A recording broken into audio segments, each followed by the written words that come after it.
Hello and welcome to my channel. Today we have a drawing of an autumn tree in colored pencil. I haven't done any drawings of trees or drawings in colored pencil in a while, and this was requested by some people, so here it is. I'm going to show you which pencils I used and how I used them, so let's have a look. So first, a few words about the pencils. I'm going to be using Faber-Castell Polychromos colored pencils, an orange, a burnt ochre. I'm also going to be using walnut brown, mostly for the tree trunk. I'm going to be using some olive green and a black. So I'm going to try to keep it simple. I'm just going to use these colors. And I use Faber-Castell Polychromos, but you can use any other brand, I guess. It doesn't really matter that much. So normally if somebody wanted to draw a tree, you would have a canopy and a tree trunk, something like this. This is probably how kids would draw it, and then they would just paint this upper part sort of green and this one brown. It kind of looks like a lollipop, but if you want to make this a little more realistic, a little more complex, you can draw a slightly more curved tree trunk, and you can create a canopy that has a slightly more irregular shape, like so. But then again, you also need to remember that this canopy also is a little bit more complex naturally, and that it consists of these larger segments or clusters of leaves which kind of form around the larger branches, larger boughs. And in between those areas, in between these larger clusters of leaves, you would have areas of shadow where the light is not coming through, and there will be also some shadow on the tree trunk here. And then you would also need to add a little bit of texture to these segments so that it looks like it consists of a whole bunch of leaves. Now, the thing to remember about the tree trunks and branches is that when you draw them, if you want to make them look realistic, you have to kind of curve their shape, and you have to make them twisted, and you have to make them taper as they grow. And of course, as you draw them, you would have to understand that some parts of them would be obscured by this canopy, and some parts of them would be visible behind this canopy. So I've often talked about this, some of the basic approaches to drawing trees, but it's not a problem. I can just repeat it once again. So let's get on with the main drawing. I'm going to start with doing a little bit of sketching to give myself an idea where the tree is going to be and how big it's going to be. I just have to sharpen my pencils a little bit first. And the size of the paper is 9 times 12 inches, so it's not going to be a very large drawing, but it's going to be a detailed one, and it's going to take a bit of time. So I'm going to start with this orange because I want a nice orangey color of those autumn leaves. And I'm going to start by sketching some rough shapes which look like a canopy of a deciduous tree. Now let me get back to what I was saying about drawing a tree and the shape of a tree. So the canopy, if you want to make it look realistic, you want to create sort of a rough, random, irregular shape, and you want to break it into multiple segments, which are clusters of leaves, a bunch of leaves, which kind of grow around the bigger branches. So you can't cover everything with leaves. So the other step is to draw the branches and the tree trunk. But like I said, because the leaves, or these clusters of leaves, are very thick in some areas. They will be obscuring some of the branches. So I'm taking that into account while I'm drawing these branches. And I'm going to make sure that some of them are not visible because they're behind the leaves. And now I'm going to start working on the texture of these leaves by using this orange colored pencil first, and then I'm going to use some other colors on top of that. So what I'm doing here is I'm using a very short irregular stroke, which is kind of like scribbling, but sometimes it's more like back and forth, sometimes it's kind of circular. What I'm trying to do is vary the pressure and the direction and the angle so that it doesn't look too uniform. I kind of want to make it organic and realistic. So here I'm also inserting a few more of these branches which are kind of visible behind the in between those leaves. So I'm making those lines discontinued because obviously some parts of those branches will be obscured by the leaves. And as you can see, I'm creating some very thin branches here using this dark brown, and these branches are going to be getting thicker and wider as they get closer to the tree trunk, because the tree tapers as it grows naturally. So now I'm using that brown to add a little bit of the darker leaves, to add a little bit of the leaves in the shadow here, because try to think of it this way, because the light source is coming from above. There will be some parts of that canopy which will be kind of deeper into the canopy, and they will be getting less light and they will be darker. So now I'm going over the orange that I put down first, and I'm putting down a little bit of ochre. I'm mostly doing this to change the overall tone, to make it a little bit darker, but also to create some variation in the color. I'm not covering everything thoroughly, and I'm going to add a touch of this yellowish green as well, just to make the color a little more interesting. I don't really know if the camera will capture all of it, but in real life the drawings are always a lot more detailed and rich, both in terms of their texture and colors. Finally, I'm using a black colored pencil to add some of the darkest details in between these leaves. I'm adding some of the darker areas where there is a lot of shadow, where the light is not coming through. And I'm also going over some of these darker leaves in the back, which I initially covered with brown, and adding a little bit of black on top of that to make them even darker. And I'm doing the same thing with the branches, adding a little bit more shadow to them and making those a little bit darker as well. So I think now you understand my approach. This is pretty much what I'm going to be doing with the rest of the tree. If I feel like I want to add a little more color on top, I can always go back in with an orange and add a little more color if I feel like it's a little bit too dull. But I didn't want to make it too bright. That's why I introduced a little bit of these other colors, such as ochre and brown and things like that. So I'm doing the same thing with the other cluster here. And like I said, I've already explained my approach. So this is pretty much what I'm going to be doing with the rest of the tree. So you can see that in between these lighter clusters of leaves, I'm going to be throwing in a few of these darker clusters, which kind of seem like they're behind or deeper in the canopy. And of course I'm going to be doing that to create an illusion of depth, because I want to make the canopy look more 3D.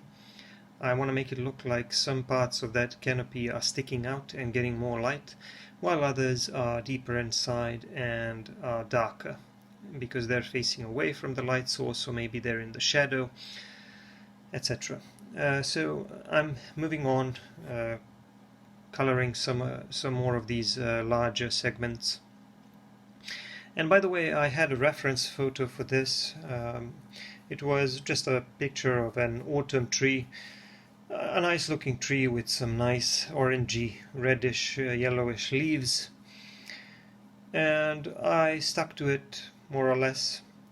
When I draw trees, I always stick to the reference photos very loosely, so I like to improvise, and I like to go with the flow and maybe modify some of the shapes to my liking. And besides, it's almost impossible to make it look exactly like the real thing, and it would not be fun at all. So it's better to go with the flow and to try to imitate the texture of the tree canopy and to create some sort of an illusion of detail.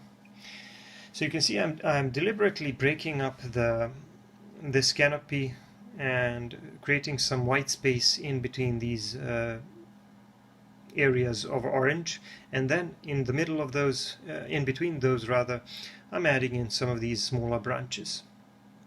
And that way I'm creating an illusion like these branches are flowing through the entire structure of the tree, through the entire canopy of the tree, except that they are obscured here and there by the thick leaves. And I'm doing the same thing that I did on the left. Again, I added a little bit of ochre, I added a little bit of brown, and now I'm using the black for some of the darkest details. I'm mostly adding it in the lower area of that cluster of leaves, but I'm also adding it here and there in the middle just to break it up a little bit and make it a little bit more interesting.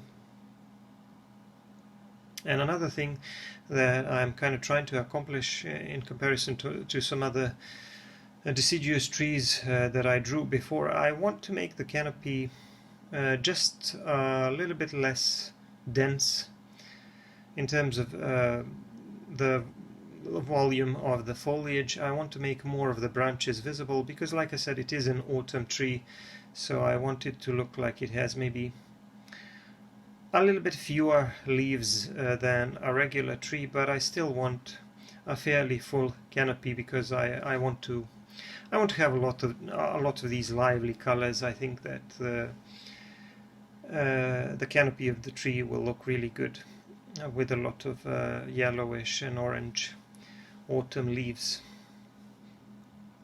So I'm adding these darker areas here and there in between, but mostly at the bottom or the lower part of each of these clusters, because we would expect there to be less light and more shadow, because the light source is naturally coming from above.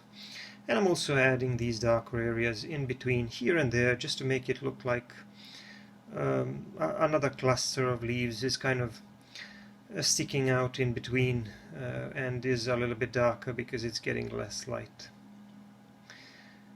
So again, I'm using these white spaces that I left to add a few more branches, and you can notice now that the branches are getting kind of thicker and thicker as I'm approaching the main part of the tree trunk. That's because, as I've already mentioned, the boughs and the branches are supposed to taper as they grow, so they're getting thinner and thinner, and as we're moving closer to the tree trunk, they're getting thicker and thicker. So here the tree branches will be getting a little bit thicker, and then the tree trunk will be getting thicker and thicker as we move closer to the base of the tree. So I have a few more of these clusters of leaves here on the left, and I'm going to do the same thing, just do a little bit of scribbling with an orange pencil and then go over it with these other pencils, the ochre and the brown, maybe here and there with a little bit of yellowish green, just to add a little bit of variation. But you can see how I'm creating these discontinued shapes. I'm occasionally drawing a few of these small clumps of leaves which seem kind of detached from the rest of the cluster. That's because I want to create an illusion like maybe there are a few leaves which are kind of hanging on the side. I want to create an irregular looking shape which will really look like a real canopy. But because you can't draw every single leaf, obviously, what you're trying to do is trying to create some sort of a texture that looks like a bunch of leaves as seen from a distance, which is why I'm putting in a lot of these darker dots and smaller areas of darker value, using browns and blacks to make it look like these are leaves. And I can't draw every single leaf, but you can see that I'm kind of creating an illusion, like there's something going on there, like there's like that's a full canopy of foliage. And I want these tree branches and the part of the tree trunk which is deeper inside the canopy, I want it to be really dark, which is why I'm going to be going over it with a black colored pencil. I want it to be almost completely black, because there's a lot of shadow in there.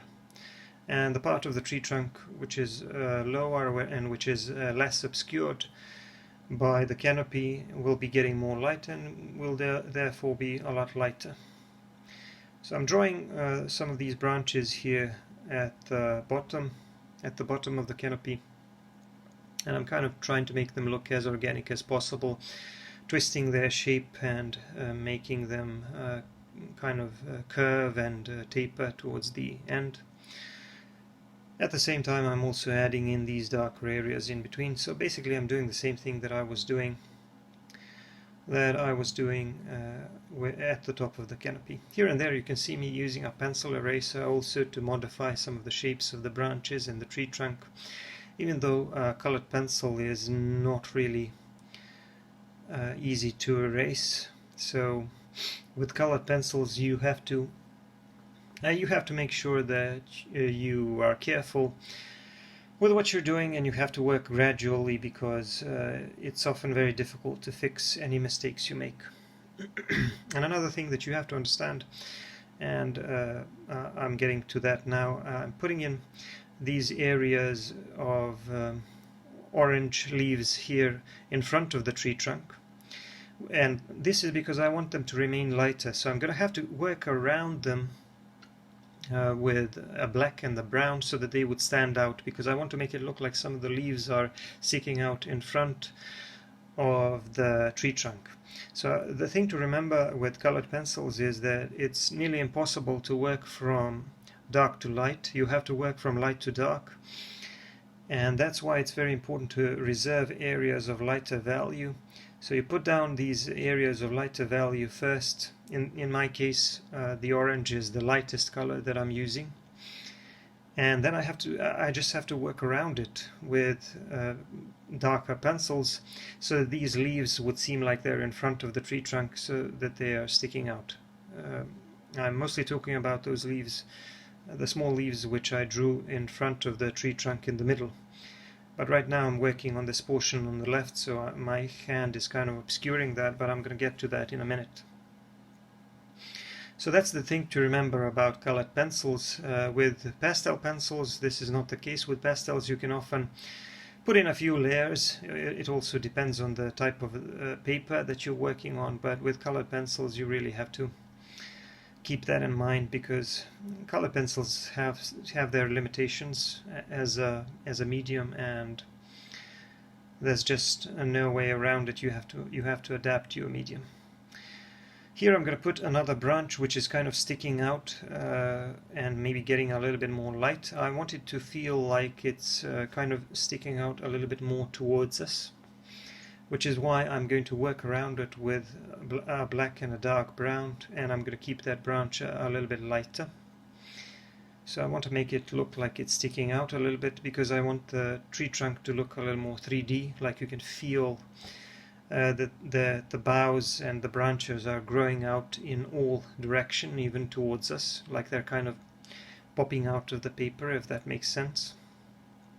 But I'm also adding in these smaller dots here and there, just to make it look like there are some groups of leaves, smaller groups of leaves in the back, in the shadow, just to give that part of the canopy a little more depth. And now I'm getting to what I was talking about. As you can see, I'm starting to work a little bit on these areas of leaves here, which are going to be sticking out in front of the tree trunk, and I really have to work around them and leave them lighter. So in case you're wondering what this whole process took in terms of in real time, I think it was over 2 hours, maybe even 2.5 hours to draw a tree like this. Obviously I could have done it a little bit faster because I took my time. I was in no hurry. But I think that a subject like this, a tree, if you want to make it detailed, does take a little bit of time.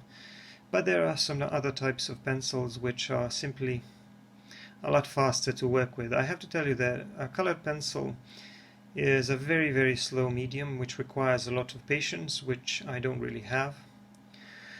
So you can see how nicely I managed to make those individual leaves stand out against the tree trunk.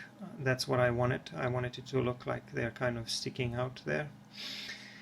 Anyway, like I was saying, colored pencils are kind of slow. They're kind of slow to work with, and you have to be patient. You have to build up these tones and values and colors, and you have to layer, and sometimes you have to accept the fact that there is also a limit as to how many layers you can apply to the paper, and you have to accept some other limitations, like the fact that you can't work from dark to light, but you can only put in the lighter areas first or reserve the white spaces. So you can see that this part of the tree trunk, which is closer to the bottom of the tree, is a lot lighter. I'm going to keep it like that, and I'm going to keep the upper part of the tree trunk and the branches, which are deeper in the canopy, a lot darker, and I'm going to be using a lot more black there. But the rest of it here is going to be lighter. I mostly use that brown, but I added a touch of olive green to it as well. And now I'm drawing just some blades of grass at the bottom of the tree, and I'm also adding some yellowish tones to that grass to make it look a little more dry and a little more yellowish.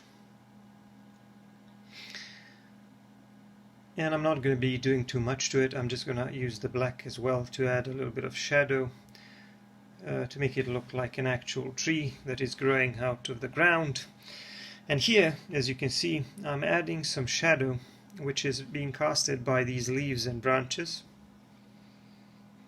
So as I was already explaining, the part of the tree trunk which is deeper in the canopy is darker, but there are also some of these leaves and branches which are casting a shadow onto the tree trunk. So I want that nice effect of a shadow here so that the tree would look as realistic as possible. So we can almost feel like some of these groups of leaves are casting a shadow onto that middle part of the trunk. And also I feel like the tree trunk is, the light source is coming a little bit more from the right side, so I shaded the right side of the tree trunk with a little bit more brown. So back to what I was saying, the whole process in real time took about 2 hours, 2.5 hours, I don't quite remember. But I kind of compressed it here into a half-an-hour video. I did play some of this in real time, but some of it is in time-lapse. I think that you'll still be able to understand most of the things that I did. Here I'm adding a touch of orange to the ground here as well, like maybe there are already some leaves there. Like I said, I compressed this to about half an hour, but some of this is in real time, and the time-lapse hopefully is not too fast so that you can follow along, because some of these things are kind of repetitive, and once I explain what I'm doing, I pretty much keep doing the same thing over and over again with the rest of these clusters of leaves on the entire canopy. But if you really want to see full-length videos as they are recorded in real time, then you can go to my Patreon channel. I have a ton of longer full-length videos there, and for a small fee you can watch full-length narrated videos and observe my drawing technique and listen to the narration while you're looking at it. So if you're really interested in that, you can go to my Patreon channel. If not, I think this video can also be useful or entertaining to some people. I don't know. I'm not really an expert on colored pencils, and honestly I don't draw with them very often because, like I said, I'm not a very patient artist, and colored pencils do require a lot of patience. But colored pencils do have a lot of advantages of their own. And there are things that you can't do with them, and there are things that you can simply do a lot better with them because they don't smudge that much. They allow for a lot more accuracy and precision. So colored pencils are very convenient, but they do have their limitations. Now, if I were trying to draw a tree like this in pastel pencils, I imagine it would be a lot faster. I think I would be able to do such a thing in probably under an hour, probably in a half an hour. I would be able to draw a tree like this because pastel pencils allow you to cover an area a lot more quickly, and they also maybe allow you to put areas of lighter value on top of areas of darker value. But pastels do have their limitations. They can smudge a little bit, they can be a little bit messy, and sometimes frustrating for people who are completely new to them. For beginners, colored pencils are very, very easy to get into, and they're also easy to find. They're easily available, even the more expensive, higher quality brands. The Faber-Castell Polychromos, for a long time, many of the YouTube artists praised them as the best colored pencils out there, but in the meantime some higher quality, more expensive brands showed up, but these are still really high quality, really good colored pencils with a lot of pigment, and as long as you're patient with them, they will help you produce some very nice results, whether you're drawing trees or animals or portraits of people. They're also very easy to sharpen. They hardly break at all, which is another thing that's important to me because I really hate when pencils break. So these are very good for sharpening, which is a great advantage for a colored pencil. So I'm pretty much finishing the tree. I am working on this large cluster of leaves on the right. I'm adding in some of the smaller branches and some of the smaller groups of leaves which are in the shadow in between these lighter areas of leaves to give the canopy a little more depth. Like I said, if you look at the overall appearance of the tree and the canopy, you can see that this canopy is a little bit less dense in terms of foliage than some of my other trees which I have drawn before, where we had fuller canopies. But here I wanted a little bit more of those branches to be visible, which makes the tree even more interesting, I think. So I'm just adding some more of these touches of black and dark brown in between these lighter areas of leaves, just to give those clusters of leaves some extra texture and some depth by inserting these areas of darker value. Which are kind of in the shadow, deeper in the canopy. So I'm going to keep doing that, and obviously you can almost do that indefinitely, just refining the appearance of your tree, making it even more detailed, adding some more shadows and some more texture. But the thing is that eventually I do have to put the pencil down and end this demonstration. I think the tree already looks very, very detailed. I'm not going to be signing the drawing this time, obviously, because this is just a drawing of an individual tree. One day maybe I'll go back to it and turn this into a full scene, but I'll think about it. So I'm just adding in some of these finishing touches, and the tree is pretty much done.